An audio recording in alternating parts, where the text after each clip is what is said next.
मार्च 1959 को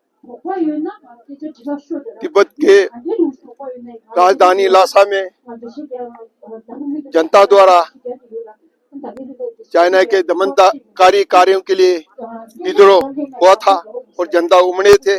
जनता ने विरोध किया, वहाँ काफी दिन संघर्ष चलता रहा।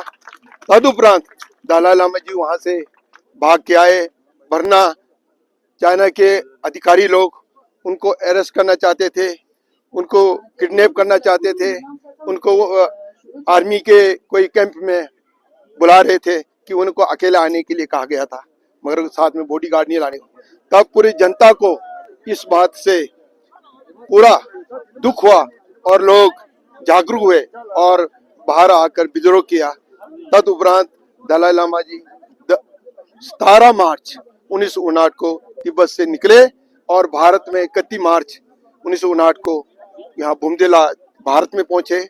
और दलाई लामा जी ने यहाँ के प्रधानमंत्री नेहरू जी से परमिशन लेकर उनसे रिक्वेस्ट करके और यहाँ शरण देने को कहा और यहाँ भारतवर्ष में शरण लिया।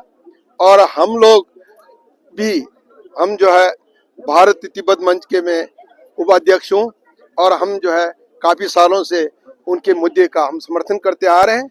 और तिब्बत जो है एक अति महत्वपूर्ण देश भारत देश के लिए है। भारत और चीन के बीच में कभी भी सीमा नहीं रहा है। भारत और चाइना के बीच में एक बफर जोन देश तिब्बत होता था और तिब्बत और भारत के बीच में कभी बाउंड्री नहीं होता था। वो खुले लोग आते थे, खुले जाते थे, व्यापार करते थे, कोई झड़प नहीं होता था। आज तिब्बत को चाइना ने हड़प कर लिया, उन्होंने अपने कब्जे में ले लिया।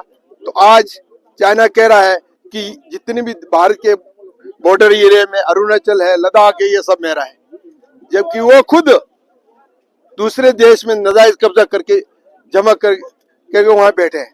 तो भारत सरकार को चाहिए कि ऐसी महत्वपूर्ण पर सच्चाई को बताने से, तिब्बत एक 2000 साल से एक आजाद देश रहा है और ये आजाद है, ऐसी सच्चाई बात को कहना चाहिए। कहने से, ऐसी बात कहने से पूरा जो हमारे दुनिया के जितने भी देश है, यूएनओ है, सबको उनको ताकत मिलेगी और तिब्बत का जो हौसला जो है पस्त होगा, वो पीछे हटेंगे। भारत का ये चीन का हौसला को पस्त करने के लिए, उनको दबाने के लिए यही ऐसे मुद्दे को उठाना चाहिए जो सच भी है, कोई इसमें झूठ बात नहीं है। भारत सरकार से मैं आप लोगों के माध्यम से ये अनुरोध करूंगा कि एक स्पेशल कमेटी गठन करके और तिब्बत की इतिहास के बारे में अध्ययन किया जाए और अध्ययन करने के बाद हकीकत आएगी। पहले तिब्बत और भारत के बीच में बहुत बड़ा सौहार्द संबंध था। तिब्बत से बहुत सारे स्टूडेंट भारत में तक्षशिला, नालंदा, विक्रमशिला में पढ़ाई करने आते थे और यहाँ 10-15 साल 20 साल सीख के और यहाँ बौद्ध धर्म की शिक्षा सारा तिब्बती भाषा में अनुवाद किया और आज पूरे दुनिया में बुद्ध की शिक्षा फल फूल रहे हैं और ये बहुत अच्छी बात है। हमेशा भगवान बुद्ध मानवता की बात करता है, अहिंसा की बात करता है, जो सभी मानव को चाहिए, जिससे हर लोगों को सुखी अनुभूति हो और अब करुणा जागे, दया उत्पन्न हो, आपस में भाईचारा हो, मानवता का पाठ पढ़ाया जाए।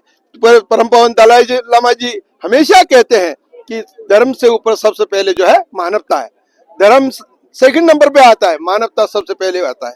इसलिए मैं चाहूंगा कि जो आजकल बहुत सारे हथियार दुनिया में बना रहे हैं, परमाणु बम से लेकर आदमी को मारने के लिए, आदमी ही आदमी को मारने के लिए हथियार बना रहे हैं, तो आप सोच लीजिए कि दुनिया में सबसे ज्यादा बेवकूफ कौन है? हम मानव हैं।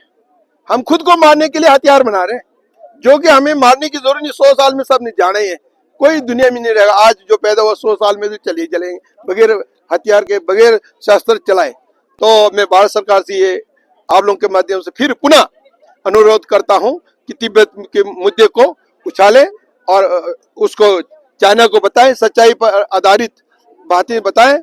और तिब्बत एक आजाद देश रहा है, जिसका अपना झंडा है, जिसका अपना मुद्रा है, जहां वो अपना शासन है, सब कुछ इतिहास में विद्यमान है।